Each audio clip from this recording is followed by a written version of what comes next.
Good afternoon. This is castle बारी from बारी law associate. आज का जो हमारा ये टॉपिक है ये लेटिंग ए प्रॉपर्टी के हवाले से है।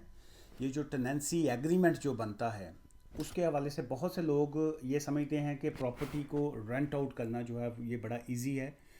आप टेनेंट देखिए और उसको प्रॉपर्टी को रेंट आउट कर दीजिए और इसमें कोई इश्यूज नहीं आते हैं, लेकिन ये सम टाइम जो है ये बड़ा कॉम्प्लिकेटेड सा भी हो जाता है। आज की इस वीडियो का मकसद सिर्फ ये है कि जो लोग जब भी अपनी किसी प्रॉपर्टी को रेंट आउट करें तो अपना टेनेंसी एग्रीमेंट जो है, या अगर कोई कमर्शियल प्रॉपर्टी है या जैसे भी आप है लीज एग्रीमेंट उसको करते हैं या टेनेंसी बनाते हैं, तो उसको ये है कि प्रॉपर एक्सपर्ट्स के पास जाया करें। उससे ये है कि आप ऑब्वियसली आपकी म्यूचुअल अंडरस्टैंडिंग के साथ ही इस तरह के एग्रीमेंट्स बनते हैं, लेकिन आप जो फ्यूचर में बाज़ का जो है वो कोई इश्यूज अगर निकलते हैं तो वो उस एग्रीमेंट की वजह से उसमें बचत हो सकती है दोनों पार्टीज़ की। उसकी रीजंस ये होती हैं कि जो एक्सपर्ट्स होते हैं जो इस तरह के एग्रीमेंट्स को बनाते हैं वो एक तो बेस्ट इंटरेस्ट ऑफ क्लाइंट्स जो है वो देखते हैं, और उनकी कोशिश यही होती है कि जो टेनेंट है या जो लैंडलॉर्ड्स हैं वो दोनों की रिस्पॉन्सिबिलिटीज़ को उस एग्रीमेंट में लिखें ताकि दोनों को कोई मुश्किलात ना हो। इसका मतलब ये नहीं होता कि अगर आप लैंडलॉर्ड की तरफ से एग्रीमेंट तैयार कर रहे हैं तो वो लैंडलॉर्ड की फेवर में कोई चीज़ लिखी जाएगी, या अगर आप टेनेंट हैं तो वो कोई टेनेंट की फेवर में लिखी जाएगी। यहाँ पे ऐसा नहीं होता। जो एग्रीमेंट्स बनते हैं वो कानून के मुताबिक बनते हैं, लॉ के मुताबिक बनते हैं, और उनका मकसद सिर्फ ये होता है कि जो फ्यूचर लिटिगेशन आती है या जो आपस में कोई डिस्प्यूट पैदा हो या किसी तरह की कोई मिसअंडरस्टैंडिंग हो, कन्फ्यूजन हो, उससे बचत की जा सके, उससे बचा जा सके, दोनों पार्टीज़ को बचाया जा सके। अगर हम रिस्पॉन्सिबिलिटीज़ की बात करें, जो लैंडलॉर्ड की रिस्पॉन्सिबिलिटी आती है वो क्या आएगी, उसमें एक तो ऑब्वियसली ये आ जाता है कि जी के जिस वक्त भी वो एग्रीमेंट डन होगा तो वो लैंडलॉर्ड जो है आपको एक उस टेनेंसी एग्रीमेंट की कॉपी जो है वो देंगे। सेकंड ऑब्वियसली जो है check to right to rent जो है, ये जो नया आजकल सिस्टम है कि क्या वो टेनेंट जो है वो एलिजिबल है कि वो रेंट के ऊपर प्रॉपर्टी ले सके, जैसे कोई असाइलम सीकर होते हैं या जैसे कोई ऐसे लोग हैं जो डिफ़ॉल्टर हैं या जिन लोगों ने पहले जो है घर लेके उसके रेंट वेंट पे नहीं करते थे। तो इस किस्म के जो है बेशुमार इश्यूज आ जाते हैं। ये जो राइट टू रेंट है उसके ऊपर मैं एक सेपरेट वैसे वीडियो भी करूँगा किसी दिन, लेकिन ये है कि ये लैंडलॉर्ड की रिस्पॉन्सिबिलिटी आ जाती है कि वो राइट टू रेंट जो है उसको भी चेक करें। फिर उसके बाद उसी प्रॉपर्टी में जो होता है ये जो install smoke and carbon monoxide alarms वगैरह होते हैं, ये लैंडलॉर्ड की रिस्पॉन्सिबिलिटी आ जाती हैं कि जी कि वो प्रॉपर्टीज़ को चेक करके वो दें। अगर उसमें कोई किसी तरह की ये कोई इश्यूज़ हैं प्रॉपर्टी में, कोई टॉयलेट में, कोई वॉशरूम में, या कोई प्रॉपर्टी ऐसी डैमेज है कि जी कि वो टेनेंट के लिए कोई ख़तरनाक हो सकता है, डेंजर हो सकता है, तो ये लैंडलॉर्ड की रिस्पॉन्सिबिलिटी आती है कि पहले उसको डन करके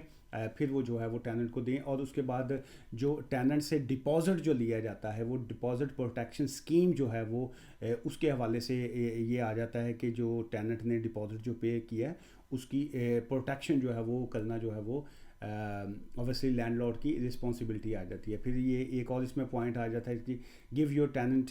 copies of a gas safety जो है एंड एनर्जी परफॉर्मेंस सर्टिफिकेट वगैरह जो होते हैं, ये देना भी जो है वो लैंडलॉर्ड की रिस्पॉन्सिबिलिटी में आ जाता है। बहुत से लोग अक्सर ये पूछते हैं जी कि क्या ये जो टेनेंसी एग्रीमेंट होता है ये वर्बल भी हो सकता है या इसका रिटन होना लाजमी है। देखिए, ये जो लॉ में जो चीज़ आती है उसमें लिखा आता है you don't have to use a written agreement, लेकिन ये ऑलवेज़ ये गुड आइडिया होता है कि आप जो है वो एग्रीमेंट को जो है वो उसको लिख लें। उसको एग्रीमेंट में दोनों की जो टर्म्स एंड कंडीशन है वो लिख लेना जो होता है वो ज़्यादा बेटर होता है। अगर हम ड्राइंग अप एग्रीमेंट की बात करें तो उसमें मुख्तलिफ चीज़ें जो हैं वो आ जाती हैं कि टाइप ऑफ टेनेंसी जो है वो कौन सी है, आपकी नंबर ऑफ़ टेनेंट जो हैं उसमें कितने लोग जो हैं वो उस टेनेंसी में रहेंगे, how long the tenancy will last जो है कितने टाइम के लिए वो आएगी। फिर उसमें आप जो एक्स्ट्रा चीज़ें होते हैं ना, ये जो जब भी कोई एग्रीमेंट बनता है उसमें वो चीज़ें लिख सकते हैं। For example playing loud music जो है वो आप कितने बजे के बाद नहीं कर सकते हैं या अलाउ नहीं है आपको, या ये जो वॉल्स के ऊपर जो पेंटिंग वगैरह अक्सर लोग जो कर लेते हैं, ड्राइंग बनाते हैं, वो आप उसमें रिस्ट्रिक्शन लगा सकते हैं कि आप इस तरह का कोई काम नहीं करेंगे। क्या उस प्रॉपर्टी में जो है कोई कीपिंग पेट्स जो हैं, कोई एनिमल्स वगैरह रखना आपको उसको अलाउ कर रहे हैं टेनेंट को या नहीं, ये उसमें आ जाता है। अक्सर जो लैंडलॉर्ड हैं वो चाह रहे होते हैं कि जी कि हमारी प्रॉपर्टी में जो है कुछ स्मोकिंग पीपल को हम ना रखें, क्योंकि वो वुड के आपको पता है घर बने होते हैं, कारपेट बास्केट होते हैं, तो वो स्मेल की वजह से लैंडलॉर्ड्स को पसंद नहीं होता, तो वो ये सारी चीज़ें जो हैं वो एग्रीमेंट में आप सारी चीज़ें जो है वो मेंशन कर सकते हैं। रेंट एग्रीमेंट में जो है ये सर्विस चार्जेस के हवाले से भी आप उसमें क्लॉज जो है वो ऐड कर सकते हैं। फॉर एग्जांपल अगर कोई रेंट जो है वो टाइम पे नहीं करता, तो आप जो है उसके ऊपर कितने एक्स्ट्रा जो हैं चार्जेस वो लिया करेंगे। फिर उसके बाद जो है इंक्रीज़ रेंट का जो है क्लॉज वो भी आप ऐड कर सकते हैं कि इतने टाइम के बाद जो है वो रेंट में इजाफा होगा। फिर उसके बाद who should decide to will pay bills और काउंसिल टैक्स जो हैं, अक्सर लोग जो हैं वो समझते हैं जी कि काउंसिल टैक्स लैंडलॉर्ड को पे करना होता है, लैंडलॉर्ड के ज़िम्मे होता है कि जी के काउंसिल टैक्स जो है वो टेनेंट पे करे, लेकिन ये आप उस एग्रीमेंट में जो है बिल्कुल उसमें भी मेंशन कर सकते हैं। फिर ये डिपॉजिट के हवाले से जो आता है कि जी ऑल डिपॉजिट जो हैं must be held in one of 3 government approved tenancy deposit schemes जो हैं गवर्नमेंट की जानब से जो है, उसमें माई डिपॉजिट जो है वो आ जाती हैं। टेनेंसी डिपॉजिट स्कीम जो है वो सेकंड है, and third one is a deposit protection services जो है ये जो है वहाँ पे डिपॉजिट जो है वो क्लाइंट का आप वहाँ पे डिपॉजिट जो है वो करवा सकते हैं। You must tell your tenant in a return के जी के डिपॉजिट जो है within 30 days of receiving it. जब आप क्लाइंट से अपने टेनेंट से जिस वक्त आप एग्रीमेंट ये डन करते हैं उससे डिपॉजिट जब लेते हैं तो विद इन 30 डेज़ जो है वहाँ पे डिपॉजिट करवाने के बाद आप क्लाइंट को उसकी कॉपी जो है वो प्रोवाइड करते हैं और उसको बताते हैं कि जी उसका डिपॉजिट जो है वो कहाँ पे किया गया है। अगर एक्सेस के हवाले से कोई अगर इश्यूज़ आते हैं कि कोई लैंडलॉर्ड को एक्सेस प्रॉपर्टी में होना चाहिए या नहीं होना चाहिए, उसकी भी आप उसमें डिटेल्स जो है वो मेंशन कर सकते हैं। एविक्शन के हवाले से जो एक क्लॉज आ जाती है कि जी के प्रॉपर्टी को लैंडलॉर्ड जो है कब एविक्ट करवा सकता है, कब टेनेंट को आप कह सकते हैं कि जी प्रॉपर्टी खाली करें, तो उसके हवाले से जो है वो भी सारी चीज़ें जो हैं आप उस टेनेंसी एग्रीमेंट में बिल्कुल उसको भी आप मेंशन कर सकते हैं। और डैमेज के हवाले से जो है अक्सर लोग जो हैं उनके इश्यूज़ बाद में बन जाते हैं कि जी कि वो जिस वक्त मैंने प्रॉपर्टी ली थी उसी वक्त वो ऑलरेडी वो दरवाज़ा जो डोर जो थे वो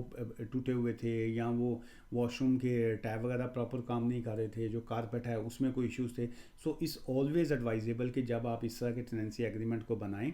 और ऑब्वियसली एक्सपर्ट का मतलब यही होता है कि वो सारी चीज़ें जो हैं उसमें मेंशन कर लें, और पिक्चर्स वगैरह अगर लेनी होती हैं तो वो भी आप ले सकते हैं, लेकिन उस एग्रीमेंट में लिख सकते हैं कि जी के प्रॉपर्टी की जो कंडीशन है वो किस तरह की है, किस तरह की वो जो है वो टेनेंट के हवाले की गई है, और जिस वक्त वो लैंडलॉर्ड जो है वो वापस लेगा तो उसमें कौन सी रिस्पॉन्सिबिलिटी टेनेंट की आएंगी और कौन सी रिस्पॉन्सिबिलिटी जो है वो लैंडलॉर्ड की आएंगी। सो वीडियो देखने का बहुत शुक्रिया। अगर आपके पास कोई सवाल हो तो आप जो है वो नीचे कमेंट्स बॉक्स में जो है वो लिख सकते हैं।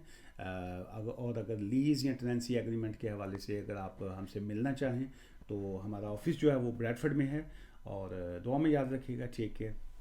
Bye for now.